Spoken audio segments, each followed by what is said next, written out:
Hello दोस्तों, तो हम पॉलीमर चैप्टर का धुआंधार रिवीजन करने वाले हैं, वो भी सिर्फ एक पेज की मदद से। ये उस पेज की फ्रंट साइड है और ये उस पेज की बैक साइड है। तो हम बिना किसी टाइम वेस्ट किए स्टार्ट करते हैं। देखो, अब पॉलीमर्स को चार बेसिस पे डिवाइड किया गया है। कौन से चार बेसिस हैं? एक है अपना सोर्स के बेस पे, एक अपना क्या है स्ट्रक्चर के बेस पे, और एक अपना क्या है मॉलिक्यूलर फोर्स के बेस पे, और फोर्थ कौन सा है पॉलीमराइजेशन मोड के बेस पे। ठीक है, चार बेसिस पे डिवाइड किया गया। अब बारी बारी से देखते हैं। देखिए, सोर्स के बेस पे कौन से पॉलीमर हो जाएंगे? अपने नेचुरल पॉलीमर हो जाएंगे, और कौन से हैं सेमी सिंथेटिक हो जाएंगे, और क्या है सिंथेटिक हो जाएंगे। नाम से ही पता लग रहा है, नेचुरल मतलब जो कुदरती पाए जाते हैं, सेमी सिंथेटिक मतलब कुदरती और थोड़ा बहुत उसमें है ना मानव यानी ह्यूमन की एक्टिविटी है, सिंथेटिक यानी पूरे तरीके से ह्यूमन की एक्टिविटी से बने हैं। ठीक है, अब नेचुरल के एग्जांपल क्या है? Protein, cellulose, starch. प्रोटीन फिर से आ गया। ठीक है, protein, cellulose, starch. Semi synthetic के क्या एग्जांपल है? Cellulose acetate, cellulose nitrate. और सिंथेटिक के एग्जांपल है पॉलीथीन, ब्यूना एस, नाइलॉन 6,6। पूरे तरीके से जो एनसीईआरटी में जो फ्लो दिया हुआ है, जैसे एग्जांपल दिए हुए हैं, वैसे वैसे मैंने यहां पे लिखे हैं। नेक्स्ट बात करते हैं स्ट्रक्चर के बेस पे। देखो, स्ट्रक्चर के बेस पे पॉलीमर तीन टाइप के, लीनियर हो सकते हैं, ब्रांच हो सकते हैं, और क्या है क्रॉस लिंक्ड हो सकते हैं। ठीक है, अब लीनियर देखिए कौन से होंगे एग्जांपल? हाई डेंसिटी पॉलीथीन और पीवीसी हो जाएगा, और ब्रांच में लो डेंसिटी पॉलीथीन हो जाएगा। क्रॉस लिंक में बेकलाइट एंड मिलेमाइन हो जाएंगे। नेक्स्ट हम बात करें मॉलिक्यूलर फोर्स के बेस पे, तो कौन से हो जाएंगे? इलास्टोमर्स हो जाएंगे, फाइबर्स हो जाएंगे, और क्या है थर्मोप्लास्टिक हो जाएंगे, और थर्मोसेटिंग हो जाएंगे। ठीक है, नेक्स्ट हम बात करने वाले हैं पॉलीमराइजेशन मोड के बेस पे। दो टाइप के पॉलीमर अपने को देखने को मिलेंगे, एक होंगे एडिशन पॉलीमर और दूसरे होंगे कंडेंसेशन पॉलीमर। ठीक है, अब देखिए यहां पे एक ट्विस्ट की बात है कि एडिशन पॉलीमर फर्दर दो टाइप के होते हैं, एक होमो पॉलीमर और एक कौन से होंगे कोपॉलीमर। अब देखो सिंपल सी बात है, देखो होमो का मतलब होता है सेम, होमो का मतलब होता है सेम, तो होमो पॉलीमर कौन से हैं? जिसमें मोनोमर जो होते हैं वो सेम होते हैं, और ठीक इसके ऑपोजिट कोपॉलीमर में जो मोनोमर होंगे वो कैसे होंगे? डिफरेंट मोनोमर होंगे। एग्जांपल की बात करें तो होमो पॉलीमर के एग्जांपल है पॉलीथीन, पीवीसी, पेन और टेफ्लॉन। और कोपॉलीमर के एग्जांपल है Buna S and Buna N. इधर कंडेंसेशन में बात करें तो इधर अपने को कौन से पॉलीमर दिखाई देंगे? इधर दिखाई देंगे अपने को पॉलीअमाइड, पॉलीएस्टर एंड फॉर्मल्डिहाइड वाले। ठीक है, अब पॉलीअमाइड के एग्जांपल क्या है? Nylon 6 and nylon 6,6। ठीक है, पॉलीएस्टर के एग्जांपल है डेक्रोन एंड ग्लिप्टल, और फॉर्मल्डिहाइड वाले के एग्जांपल है phenol formaldehyde and melamine formaldehyde. ठीक है, अब देखिए कौन सा पॉलीमर किस काम आता है, ये बात की गई है। देखो, नॉन स्टिक यूटेंसिल बनाने के क्या काम आता है? टेफ्लॉन अपना काम आता है। अनब्रेकेबल क्रोकरी है ना, मतलब ऐसे बर्तन जो टूटे ना, अनब्रेकेबल क्रोकरी बनाने के मिलेमाइन अपना काम आता है। टायर्स, कोड्स, रोप्स ये बनाने के कौन आता है? लाइनोल 6 काम आता है। ठीक है, टेक्सटाइल्स में कौन काम आता है? योर क्या है ब्रश ब्रिशल, ये नाइलॉन 6,6 हो जाएगा। इलेक्ट्रिकल स्विच बनाने के कौन काम आता है? अपना बेकलाइट काम आता है ना। वाटर पाइप, पानी की पाइप, रेनकोट बनाने के पीवीसी अपना काम आता है। पीवीसी की पाइप आपने सुनी भी होगी अपनी कॉमन लाइफ में।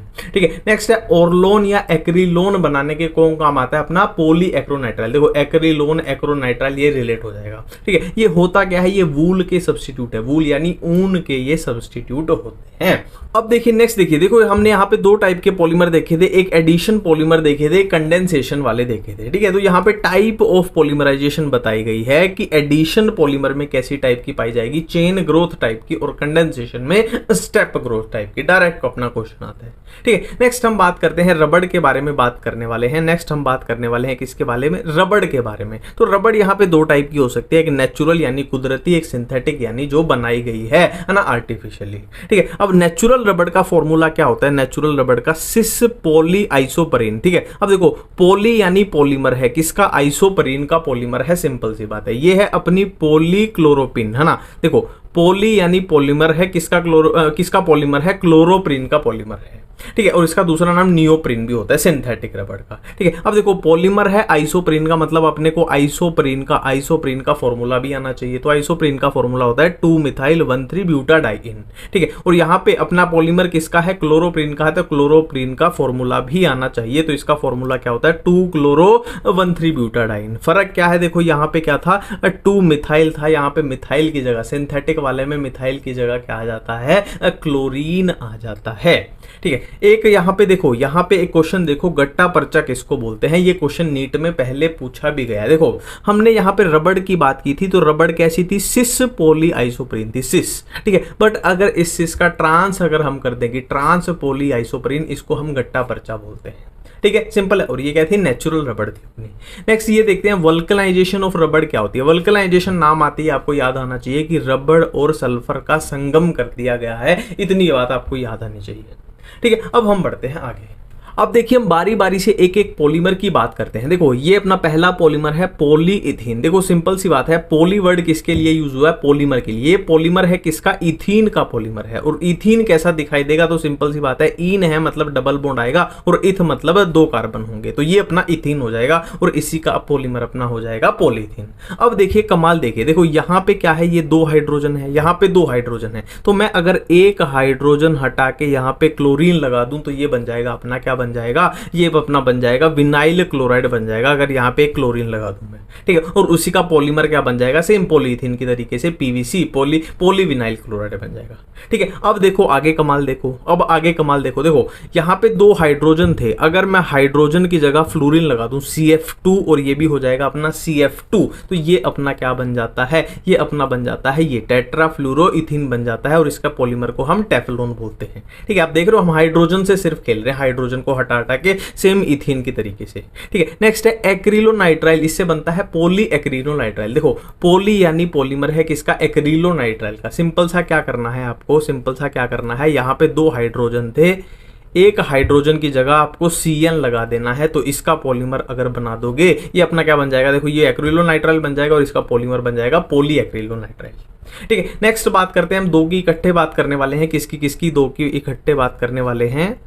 एक ब्यूना S की बात करेंगे, एक ब्यूना N की हम बात करने वाले हैं, ठीक है। देखो यहाँ पे एक चीज तो दोनों में सेम आएगी, 1,3-ब्यूटाडाइइन, 1,3-ब्यूटाडाइइन, ये तो दोनों में सेम है, ठीक है। चेंज कहाँ आया है, सेकंड वाले कंपोनेंट में है, ठीक है। अब यहाँ पे ट्रिक क्या बनेगी अपनी, देखो ये है ब्यूना S यानी इसका दूसरा कंपोनेंट S से ही स्टार्ट होना चाहिए, S फॉर स्टाइरीन हो जाएगा। अब ब्यूना N, तो देखो एक्रिलोनाइट्राइल, नाइट्राइल यानी नाइट्रोजन कंटेनिंग कंपाउंड है, नाइट्रोजन वाला कंपाउंड है, तो ब्यूना N से ये अपने को याद आ जाएगा, ठीक है। नेक्स्ट बात करते हैं हम 2 की बात करने वाले हैं, एक नाइलॉन 6 एक नाइलॉन 6 की बात करेंगे, ठीक है। अब पहले देखो ये 6 ये क्यों लिखा जाता है, और ये यहाँ पे खाली 6 क्यों लिखा जाता है, तो ये ऐसे याद रखना कि कार्बन के रिलेटेड है, कि 6 यानी इसमें 2 कंपाउंड ऐसे मिलके बनेंगे कि जिसमें 6 कार्बन है, ठीक है। कौन से 2 कंपाउंड है, एक तो होगा हेक्सामिथाइलिन डायमीन, एक एडिपिक एसिड, ठीक है। इनमें देख लो, देखो क्या नाम है इसका, नाइलोन 6 यानी इसमें भी आपको 6 कार्बन दिखाई देंगे, इसमें भी आपको 6 कार्बन दिखाई देंगे, ठीक है। अब 6 कार्बन कैसे हैं, देखो उसको थोड़ा देख लेते हैं। देखो इसका है हेक्सा यानी 6, मिथाइलिन यानी मिथाइलिन, 6 मिथाइलिन ग्रुप है, डाइअमीन यानी डाइअमीन, अमीन 2 ग्रुप हैं। एडिपिक एसिड में 6 कार्बन देख लो, CH2 में ये 4 कार्बन हो गए, एक COOH वाला, एक COH वाला, टोटल 6 कार्बन इसमें अपने को देखने को मिल जाएंगे, ठीक है। तो यहाँ पे मुद्दे की बात क्या है, मुद्दे की बात क्या है कि 6 कार्बन इसमें प्रेजेंट है, 6 कार्बन इसमें प्रेजेंट है, इसलिए इसको 6 नाम दे दिया गया है, ये इनका पॉलीमर बन जाएगा। नेक्स्ट हम नाइलॉन 6 की बात करें, तो इसमें सिर्फ एक ही कंपाउंड है जिसमें 6 कार्बन प्रेजेंट है, कौन सा कंपाउंड है, कैप्रोलैक्टम। इसकी ट्रिक बताते हूं, देखो यहाँ पे NH लग रहा है ना, यहाँ पे C दिख रहा है, ये आपको C दिखाई दे रहा है, C जैसा, तो C4 क्या हो जाएगा अपना, कैप्रोलैक्टम हो जाएगा, ठीक है। नेक्स्ट बात करते हैं टेरिलीन या डेक्रोन की बात करते हैं, तो ये किससे बनता है, ये अपना इथाइलिन ग्लाइकोल से बनता है और टेरेप्थेलिक एसिड से बनता है। देखो याद करो गैब्रियल थैलामाइड रिएक्शन याद करो, गैब्रियल थैलामाइड रिएक्शन जो होती थी उसमें जो थैलिक एसिड होता था, ये होता था थैलिक एसिड, ये होता था थैलिक एसिड। इसमें COH पोजीशन आप चेक करो कहाँ पे है, एक यहाँ पे है, एक यहाँ पे है। अब यहाँ पे अगर मैं COOH की पोजीशन क्या कर दूं कि एक COOH यहाँ पे लगा है, एक ठीक इसके ऑपोजिट यहाँ पे लगा है, तो ये हो जाएगा अपना टेरेप्थेलिक एसिड हो जाएगा, ठीक है। और इनका ये पॉलीमर हो गया। नेक्स्ट हम बात करते हैं कि मिलेमाइन कैसे बना। देखो मिलेमाइन की ये वाली स्ट्रक्चर होती है और ये अपना फॉर्मल्डिहाइड है, दोनों का पॉलीमर मिलके बन रहा है, ठीक है। अब मिलेमाइन में याद रखना, देखो इसमें आ रहा है अमाइन, अमाइन, अमीन, अमीन यानी नाइट्रोजन कंटेनिंग कंपाउंड है, तो देख लो इसमें कितने सारे नाइट्रोजन आपको देखने को मिल रहे हैं, कितने सारे नाइट्रोजन, और अमीन ग्रुप भी बहुत सारे देखने को मिल रहे हैं, ठीक है। नेक्स्ट हम बेकलाइड की बात करेंगे, बेकलाइड की, है ना। बेकलाइड क्या है, देखो ये अपना फिनोल है, ये अपना फॉर्मल्डिहाइड है, फिर इसको इससे अपना क्या बनेगा, नोवोलैक बनेगा, बनेगा, नोवोलैक बनेगा। ठीक है, अब नोवोलैक को हीट कर दोगे फॉर्मल्डिहाइड के साथ तो कुछ ऐसी स्ट्रक्चर बन जाएगी, ये अपनी एनसीईआरटी में दी हुई है, जिसको हम बेकलाइट बोलते हैं।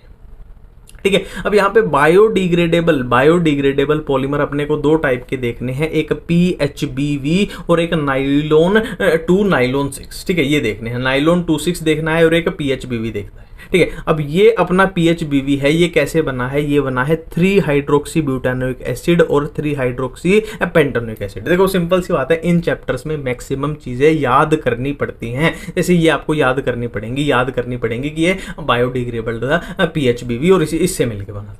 नेक्स्ट नाइलॉन 2,6 की बात करें, देखो नाइलॉन 2,6 यानी 2 कंपाउंड से मिलकर बनेगा, और 2 कंपाउंड कैसे है, एक में कितने होंगे, 2 कार्बन होंगे, एक में 6 कार्बन होंगे, एक में 2 कार्बन होंगे, एक में 6 कार्बन होंगे। ठीक है, तो ये ग्लाइसिन और अमीनो कैप्रोइक एसिड से मिलकर बना है। ग्लाइसिन में कितने कार्बन है आप देख लीजिए, सिर्फ 2 कार्बन है, तो ये 2 हो गया, और अमीनो कैप्रोइक एसिड में आप देख लीजिए कितने कार्बन है, 5, तो ये हुए, एक ये होगा, 6 कार्बन है, तो नाइलॉन 2,6 इनसे मिलके अब बन जाएगा। ठीक है, थैंक यू, टाटा, धन्यवाद, बाय।